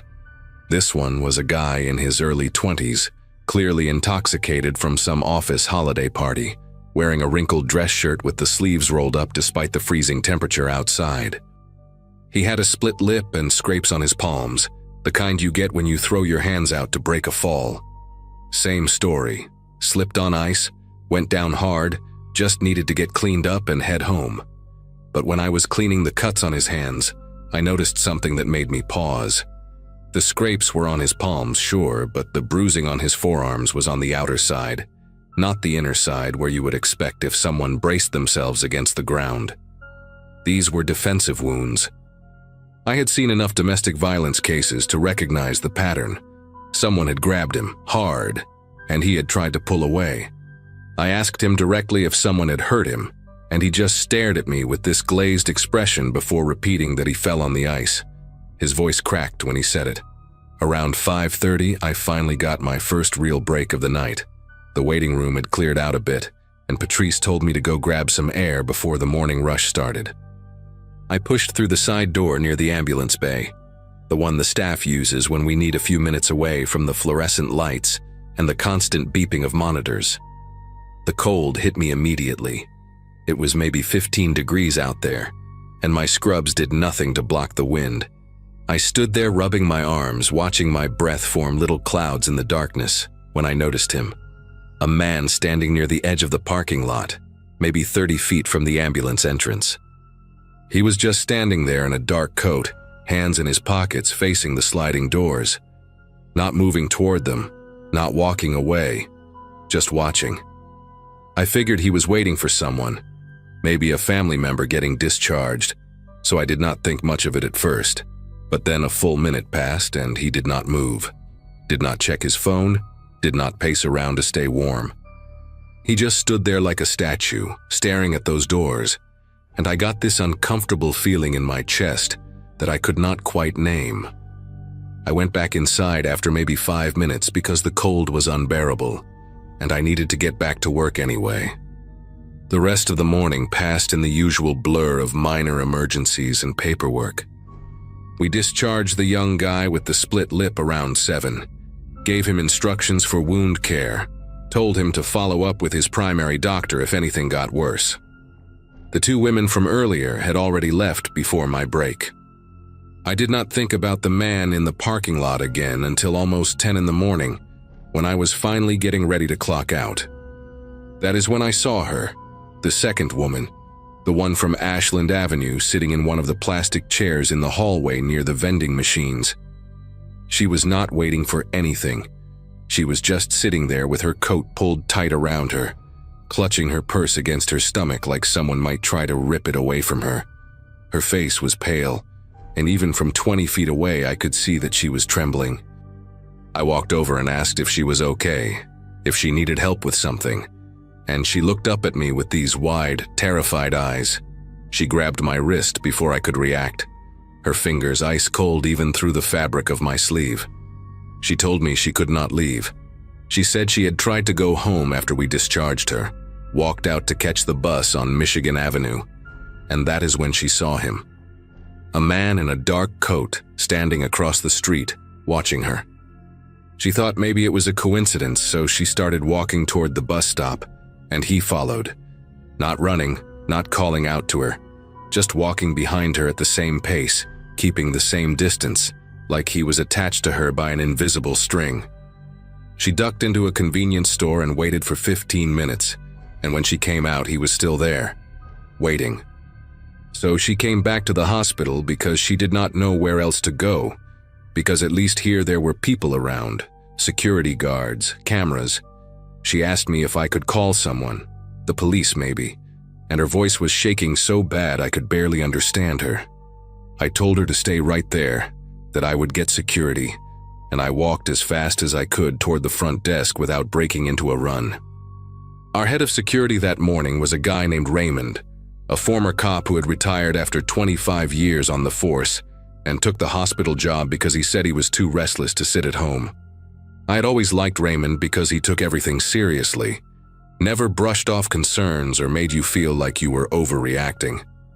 When I told him about the woman and the man who had been following her, he did not hesitate. He grabbed his radio, called for another guard to meet us in the hallway, and asked me to show him where she was sitting. We walked back together, and Raymond sat down next to her and started asking questions in that calm, steady voice that good cops develop over years of practice. She told him the same thing she had told me, and he nodded along, writing notes in a small pad he kept in his shirt pocket. Then he asked her to describe the man, height, build, what he was wearing, anything distinctive about his face. She said he was average height, maybe 5'9" or 10, wearing a dark coat that went down past his knees. She could not remember his face clearly because she had been too scared to look directly at him. Raymond told her to wait with me while he checked the security footage from earlier that morning. He said it would only take a few minutes and he would come back with whatever he found. I sat down next to the woman. Her name was Iris, I learned, which I had not caught during her intake earlier, and tried to keep her calm. She kept apologizing for making a scene, for bothering everyone, and I told her she had nothing to apologize for, that she did the right thing by coming back. We sat there in silence for a while, watching the morning staff move through the hallways, the occasional patient being wheeled past on a gurney. About 20 minutes later, Raymond came back, and the expression on his face told me everything before he even opened his mouth. He pulled me aside and spoke in a low voice so Iris would not hear. He told me the man had been on camera, not just that morning but for the past 4 days. Every single night, starting around midnight and staying until dawn, pacing near the ambulance entrance, the main entrance, the side door by the parking garage, always watching, always waiting, and then following people who left alone. Raymond showed me some of the footage on his phone, and watching it made my skin go tight all over. The clips were grainy, black and white, the kind of quality you get from budget security cameras that hospitals never bother to upgrade. But you could see him clearly enough. The same figure, same coat, same posture, appearing at different entrances throughout the night. In one clip from 2 days earlier, you could see him standing near the main entrance around 1 in the morning. A woman walked out, young, wearing what looked like a cocktail dress under an open jacket, clearly coming from some holiday event, and within seconds of her passing through the doors, he started moving. Not toward her exactly, but parallel to her, matching her pace as she walked toward the street. The camera lost them both once they reached the sidewalk. In another clip, a man stumbled out of the ER looking drunk and disoriented, and the figure in the coat detached from the shadows near the parking garage and followed him into the darkness between the streetlights. Raymond told me he had counted at least 11 instances over 4 nights. 11 people followed into the snow-covered streets where the cameras could not see what happened next.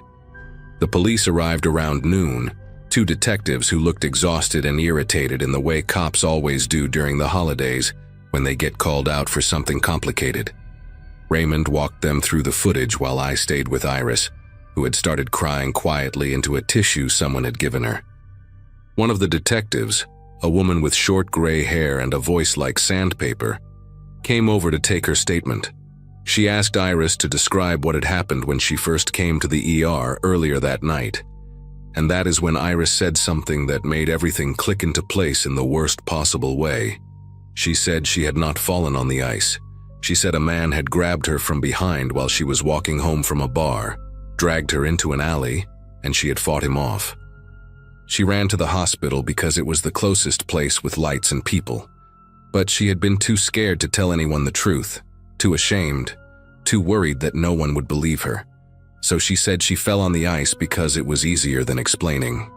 The detective wrote everything down, her face completely neutral, and then asked Iris if the man who grabbed her in the alley was the same man who followed her that morning.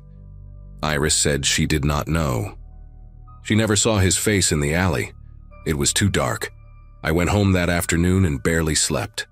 I kept thinking about those 11 people on the security footage, wondering how many of them had the same story as Iris. How many had lied about falling on the ice because they were too scared or ashamed to say what really happened? And how many of them made it home safe after that man followed them into the darkness? The police put out an alert, increased patrols around the hospital for the next few weeks, and Raymond made sure there was always a guard stationed near each entrance during the overnight hours. They never caught the guy. That is the part that still keeps me up some nights. The detectives told us later that they had pulled footage from traffic cameras and nearby businesses, traced his movements for a few blocks in each direction, but he always seemed to disappear into the same handful of streets near Ashland Avenue. The neighborhood with all the old meatpacking buildings, half of them abandoned, full of loading docks and back alleys where someone could vanish in seconds. They found a sleeping bag and some empty food containers in one of those buildings, signs that someone had been living there, but no fingerprints, no identification, nothing that could tell them who he was. After Christmas, the man stopped showing up on our cameras. Just like that, he was gone.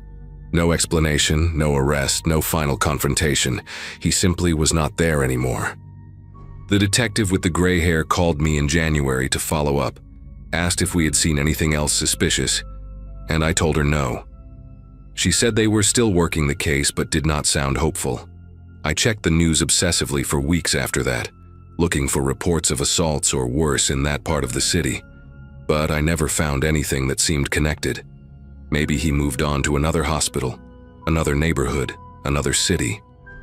Maybe something happened to him that we will never know about, or maybe he is still out there somewhere, waiting for the next holiday season, the next wave of exhausted and vulnerable people stumbling out of emergency rooms at 2 in the morning.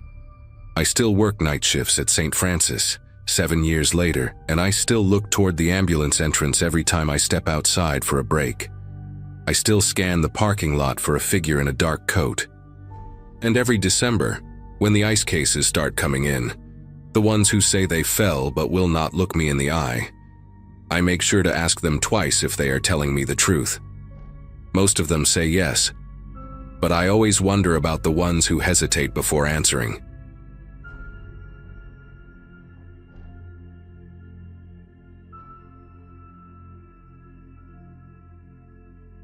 Holiday prep always puts me in a certain mindset, and that year was no different. I was juggling work, family plans, and a long list of things I had promised to cook for a small gathering at my sister's place. Groceries became almost a daily stop, and the store near my apartment felt like neutral ground. Bright, busy, harmless. My routine was simple: go in, get what I needed, keep moving. Nothing about that week suggested trouble. At least not until I noticed an older man standing a few feet from the dairy aisle. His attention fixed on me in a way that didn't match the chaos of holiday shoppers. He had this slightly slouched posture, like someone trying to shrink into their own coat, but his eyes stayed locked. I brushed it off at first, assuming he was waiting for someone or confused about where to find something. A few days passed before I saw him again, and that second encounter felt harder to dismiss. Different day, different hour, yet there he was, standing in the parking lot, angled directly toward my car, as if he'd been waiting for the moment I stepped outside. The air was sharp with cold, and the sky had that early December dullness that made the parking lot feel bigger than usual. I remember tightening my scarf and trying to convince myself it was all coincidence. People linger all the time, especially around the holidays, but something about the way he stood perfectly still, hands tucked into the front pocket of a faded brown hoodie, made it impossible to treat it as background noise. I walked quickly, got in the car, and left before giving myself a chance to look back. By the third time, coincidence didn't even seem like an option. I spotted him inside again, but this time he was dressed like an employee, an apron tied unevenly, name tag missing, sleeves rolled past his elbows in a way I'd never seen on actual staff. He positioned himself near the shelf I needed, pretending to straighten cereal boxes that didn't need straightening. Each movement felt exaggerated, like he was mimicking what he thought a worker might do. When I changed aisles, he drifted too, repeating the same awkward routine. The fluorescent lights made every detail sharper: the uneven stubble along his jaw, the way one of his boots dragged slightly when he stepped. People around us were wrapped in their own errands, completely unaware of the strange choreography happening a few feet away. What unsettled me the most was how he blended in just enough to stay unnoticed by everyone except me. Some days he wandered near the entrance with a handbasket he never filled. Other days he stood by the registers pretending to bag groceries, tapping the counter lightly as if keeping time with music only he could hear. Each time, he positioned himself exactly where I would naturally pass. I kept trying to rationalize it. Maybe he was lonely, maybe he was harmless. But a quiet tension started living in my chest whenever I pushed open those sliding doors. Early December had barely started, and somehow I had gained a silent shadow I couldn't explain and didn't know how to shake. Everything escalated the night I stopped by for gift wrapping supplies. The store was quieter than usual, maybe because a fresh layer of snow had started falling, soft enough to muffle the sounds of cars on the nearby road. My plan was simple: get tape, ribbon, a couple of gift bags, and head straight home. I remember feeling relieved when I didn't see him anywhere inside. The aisles were calm, the holiday displays predictable, and for a moment I felt silly for letting a stranger take up so much of my headspace. I checked out quickly, tugged my coat tighter against the cold, and pushed open the doors into the dim parking lot. The snow had settled into a thin sheet across the pavement, crunching under my boots as I walked. I was halfway to my car when I heard footsteps matching the rhythm of mine. When I turned slightly, I caught sight of him a short distance behind me, walking with that same dragging step on one side. His gaze didn't waver. The way he moved, steady, deliberate, sent a ripple of adrenaline through me. I didn't want to run and draw attention, but I also wasn't about to lead him straight to my car. My pulse climbed fast enough that I had to slow my breathing to keep my thoughts clear. I veered toward the small pharmacy across the lot, hoping the bright lights and other customers would give me a buffer. Inside, the air was warmer and smelled faintly of cinnamon-scented candles, something I usually liked but barely noticed in that moment. I pretended to browse the holiday aisle, picking up boxes I didn't need just to stay looking occupied. A few seconds later, the bell over the door chimed, and he walked in. No hesitation, no attempt to hide that he had followed me, just a quiet, direct entrance. He drifted to the end of the aisle, picking up a bottle of lotion and rotating it in his hands like he was trying to figure out what people normally did in stores. The shift in atmosphere was instant. Other shoppers kept moving around us, unaware of how tightly my attention was locked on him. Every time I turned down another aisle, he adjusted his position as if trying to keep a line of sight open. I remember focusing on small details because they helped me stay grounded. The hum of the refrigeration unit near the back, the faint tapping of someone sorting cough drops behind the counter, the squeak of a cart with a loose wheel somewhere in the store. All those ordinary noises felt strangely far away compared to the awareness of that man a few steps behind me, pretending to be part of a place he clearly didn't belong to. Eventually, I approached the counter under the pretense of asking a question, mostly just wanting to put a human barrier between us. The pharmacist on duty looked tired but kind enough, and I remember lowering my voice and asking if I could stay near the register for a minute because someone had followed me inside. Her expression shifted immediately. Not dramatic, just alert, and she nodded once, stepping slightly forward as if to shield my view. When I glanced back toward the aisles, he had moved closer, pretending to study a row of vitamins, even though he wasn't actually facing them. The fluorescent lights reflected off the top of his hood, making the fabric look almost metallic. I felt a wave of relief when the pharmacist picked up the store phone and quietly asked for the manager. A few moments later, the manager, a younger guy named Brian, came from the back. He didn't look surprised when I pointed out the man. Instead, he let out a slow breath through his nose and told me to stay where I was. He walked over to the stranger, spoke to him in a low voice, and then guided him toward the entrance with a firmness that didn't invite discussion. The man didn't argue. He just stepped outside and stood there motionless like he didn't know what to do next. Snowflakes clung to the shoulders of his hoodie, and for a second he resembled someone waiting for a ride. But Brian returned with this heavy look on his face, one that told me he had seen this before. When I explained everything, from the grocery store encounters to the walk across the lot, Brian listened closely and asked if it had all happened this month. When I confirmed, he nodded again, as if connecting pieces he already suspected were part of a larger pattern. He told me the grocery store had reached out to them recently, mentioning that multiple women had complained about a man appearing in different hats, different jackets, different aisles, always positioning himself to watch them. The unsettling part was that he didn't work there. He never had.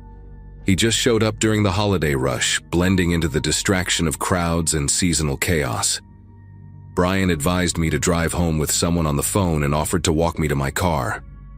The man was gone by the time we stepped outside.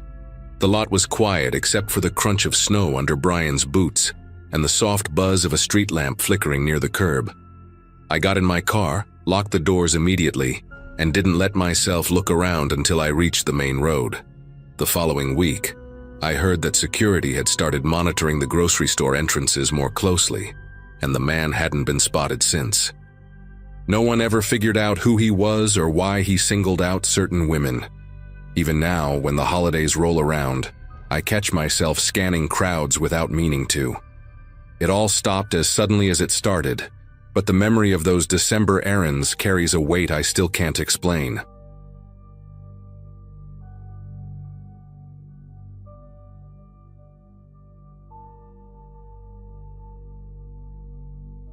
During Christmas Eve at my parents' place in 2024, I had been trying to unwind after a long week, soaking in the familiar warmth of a house packed with relatives, clinking dishes, and the smell of cinnamon drifting from the kitchen.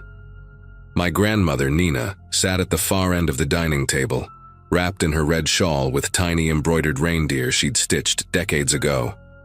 She kept glancing toward the hallway that led to the back door, her cloudy blue eyes sharp in a way that didn't match the rest of her aging features. At first, nobody paid much attention. She'd done similar things in the past, usually muttering about forgetting where she put her glasses or claiming she heard the cat, even though the cat died years ago. But this time she wasn't rambling. She sat stiff, alert, listening like she recognized something the rest of us didn't. Every few minutes she whispered that someone was walking by the pantry again.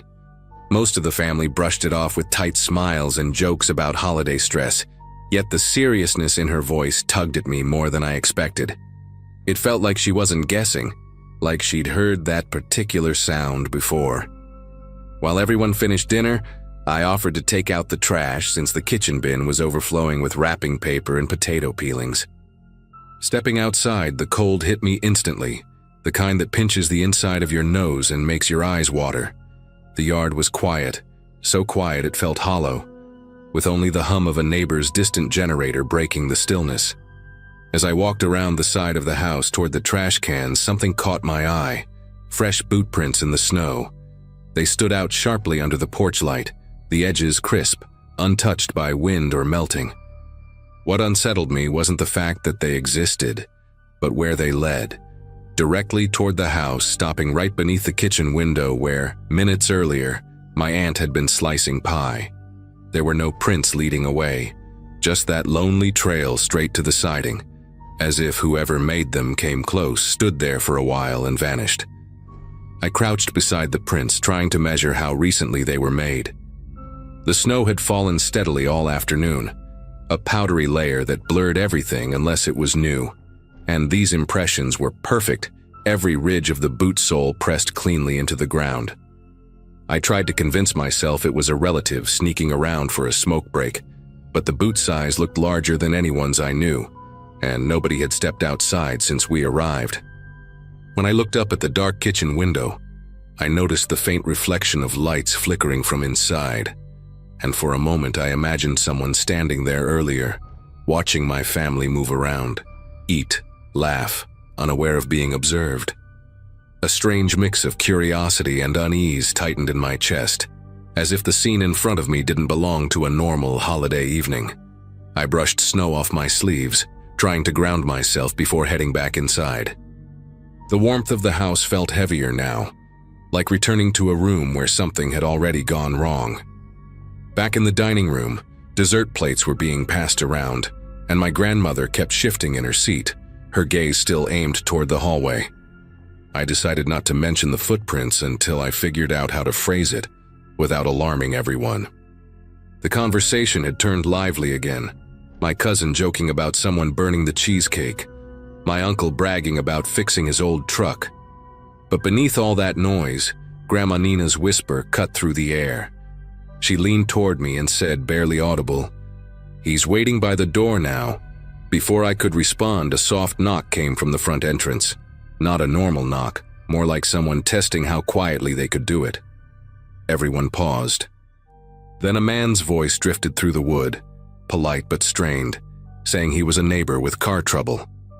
I walked slowly to the door, looked through the peephole, and felt a pulse of unease I couldn't explain.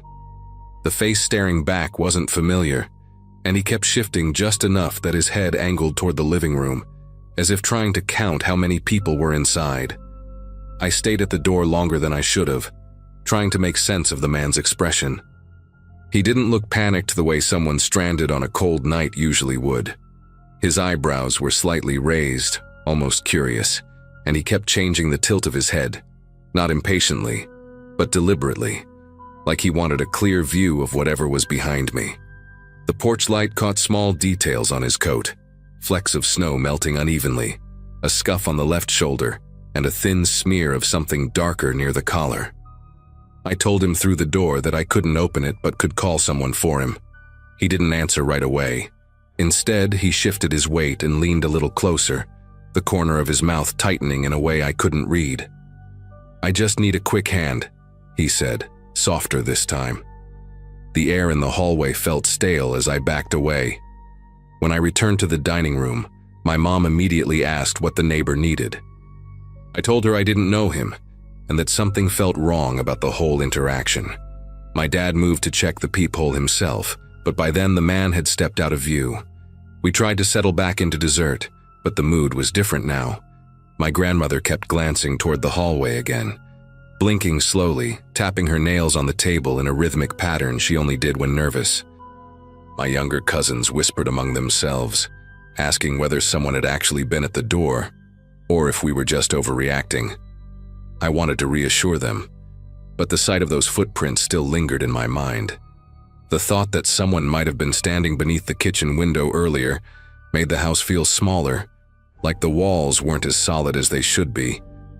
Then another sound floated through the room, this time from the side of the house. A creak, not loud but distinct, as if someone had placed their weight on the old wooden steps near the mudroom entrance. Everyone went silent. My uncle tried to laugh it off, claiming the wind must have pushed something over, but the wind hadn't picked up at all. The silence after that noise felt too deliberate, too controlled. My dad finally decided to call the police, not because we thought we were in danger, but because the footprints, the stranger, and my grandmother's comments had stacked into something we couldn't shrug off anymore. While he was talking on the phone, my grandmother mumbled, "He's still outside." And this time she said it with such certainty that even my skeptical aunt stopped mid-sentence. I didn't know whether to comfort her or listen to her. Something about the way she stared toward the mudroom made me feel like ignoring her would be a mistake. My brother grabbed a flashlight and pointed it through the kitchen window, sweeping the beam across the yard. The snow glowed under the light, smooth and untouched, except near the side steps where a new set of impressions broke the surface, spaced wider apart than the earlier ones, like someone had been moving quickly, but carefully. Minutes felt longer than they should have while we waited for the police. Every sound became suspicious, the heater turning on, the ice maker dropping cubes, distant fireworks from a nearby neighborhood. When the doorbell suddenly rang, all of us stiffened. This time the knock came after the doorbell, slow and spaced out, almost expectant. My dad shouted that the police were already on their way. No response. I walked to the window facing the driveway, pulling the curtain back just an inch. A figure stood near the porch, not directly in front of the door, but slightly to the right, angled toward the living room windows, as if that was where his attention had been the whole night. The porch light caught only the lower half of his face, leaving his eyes shadowed. He didn't move when my dad threatened to call again. He didn't call out. He just stood there, listening. The police car finally pulled into the driveway, its headlights cutting through the yard and washing over the porch. The moment that beam swept toward the figure, he stepped back. Not startled, not running, just easing himself out of the light like someone who'd been caught somewhere he wasn't ready to leave yet. By the time the officers reached the front steps, he was already moving toward the far side of the house. One officer chased after him while the other stayed by the door, asking us questions through the frame without entering right away. When the searching officer returned, he said the man had disappeared into the tree line behind the neighborhood, leaving only the trail of boot prints pressed into the snow. I asked if they matched any pattern they'd seen recently, and the officer hesitated in a way that made everyone shift uncomfortably. He said there had been several burglaries that month, all involving someone watching homes from the outside before attempting to break in. Cases where families reported hearing footsteps, soft knocks, or a stranger claiming to be a neighbor needing help. As the officers walked around the property, their flashlights bobbing through the dark, I found myself standing beside the kitchen window again. The snow beneath it was disturbed in a wider circle now, trampled by police boots, but I could still see the remnants of the earlier prints.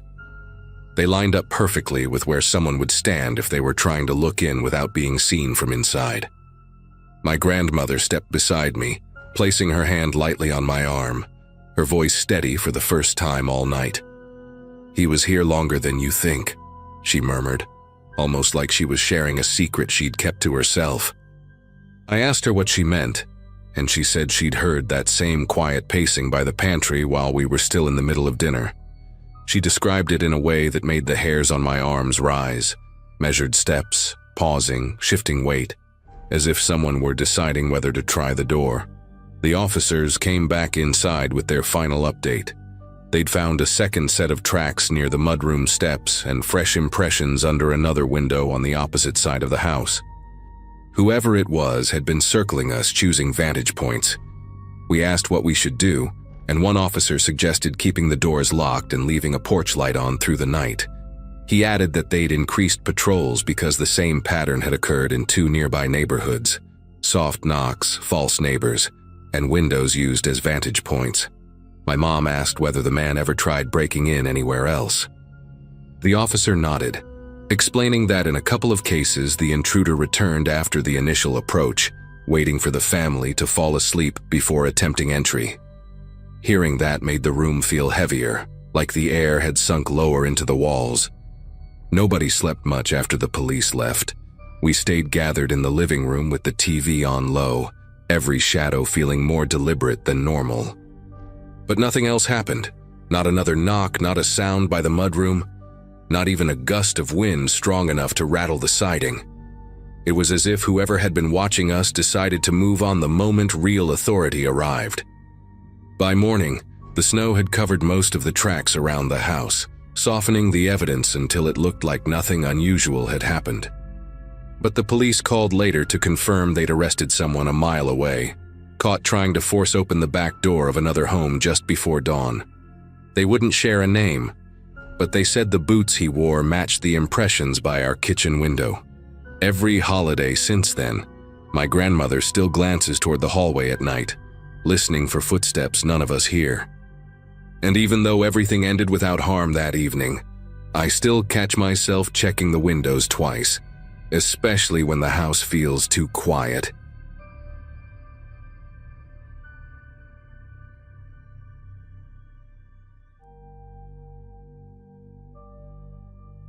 Late that December, life had slowed to a strange, almost quiet rhythm for me, out in the old farmhouse I'd been renting while saving to move closer to town. The place sat at the end of a narrow dirt road surrounded by open fields and a stretch of pines that always sounded like they were whispering when the wind picked up. I'd been working remotely for a small logistics company, buried in year-end reports and mostly keeping to myself. The forecast had warned of a massive blizzard moving across the region, but storms were nothing new out there, so I'd stocked the pantry, charged my phone, and settled in, figuring the worst I'd deal with was boredom. The house itself had its quirks: thin walls, uneven floors, and an old heating system that hummed like a tired engine. But it had always felt predictable, familiar. That night, though, something about the air inside felt strangely static, as if the house had paused to listen for something I hadn't noticed yet. By early evening, the wind had shifted into a roaring rush that drowned out everything else, and the windows rattled like loose teeth in their frames. I kept glancing toward the porch because every now and then a dull thud echoed from that direction, quiet but heavy, the kind of sound you get when snow slides off the roof or knocks something over. I told myself that was all it was. The storm was piling drifts taller than the porch railing, and I figured some of the old furniture out there had finally given in. Still, the noise carried a rhythm that didn't match the weather, almost like someone nudging something across the planks instead of snow shifting on its own. Curiosity eventually got the better of me, so I walked to the kitchen window, expecting to see chaos. Snow everywhere, whiteout conditions swallowing the yard. What I didn't expect was how clean the surface looked, smoothed entirely by the wind, no trace of anything having moved at all. Then my eyes slid to the area near the back steps, and that's when the first real jolt of unease hit me. The entire yard was wiped blank by the storm. No tire marks, no animal tracks, not even the faint lines from the porch posts. Except for one thing, a fresh set of footprints leading straight to my back door. They were spaced evenly, crisp around the edges despite the wind, like they'd been made minutes earlier.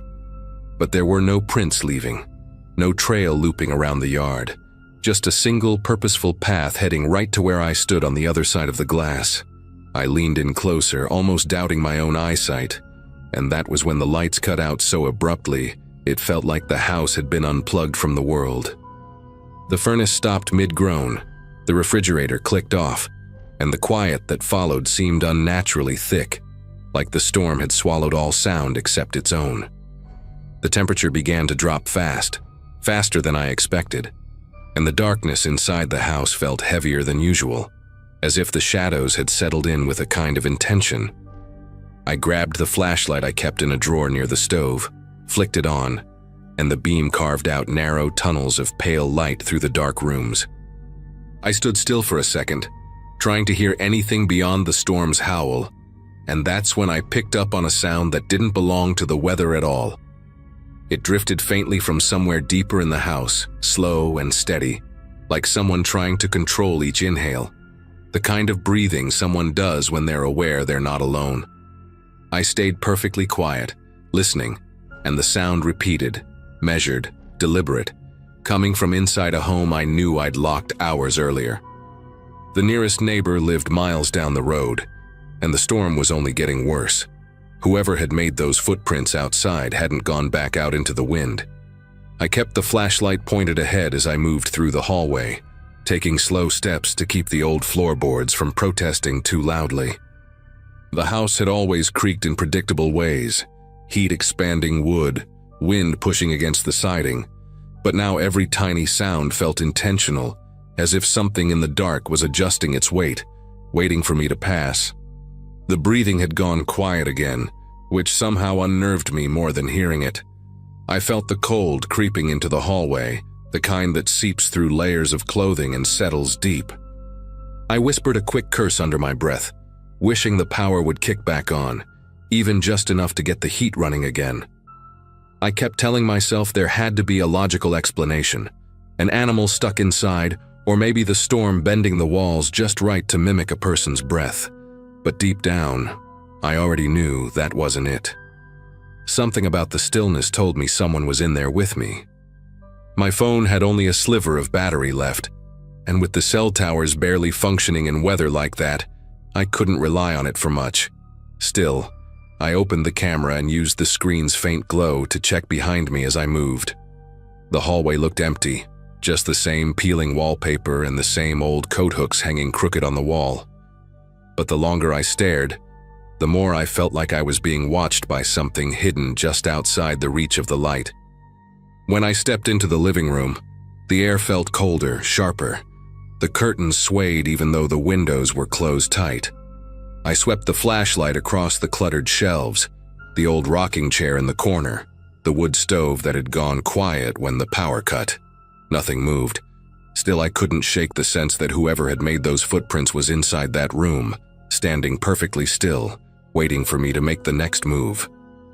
I backed up toward the kitchen where at least I knew the layout well enough to navigate without the light. The breathing sound returned, this time closer, just faint enough to make me question where it came from. It didn't echo through the house.